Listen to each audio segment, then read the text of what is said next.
1,200 acres of apparently neglected marshland has become the battleground for what promises to be the biggest fight London's seen between commerce and conservation. Rare birds like the lapwing and grey partridge thrive here. 30 species of insects scarce elsewhere are flourishing. Weasels are often seen, and it boasts the biggest colony of hares near London.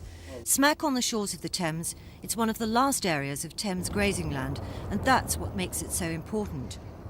The nearby military firing ranges keep people away to the benefit of wildlife. But the MOD are believed to be ready to sell. And in 5 years' time, this is what we'd have.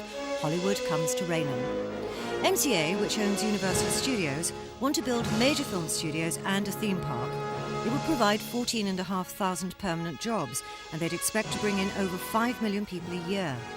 They claim it would be the second biggest tourist attraction in Europe and a boom to the area. I know that it is an area of fairly high employment, but type of jobs appealing to people who are not already in the workforce. MCA is very enthusiastic about giving training programs in many skills, studio production, hospitality. And we take great pride in the fact that we do train.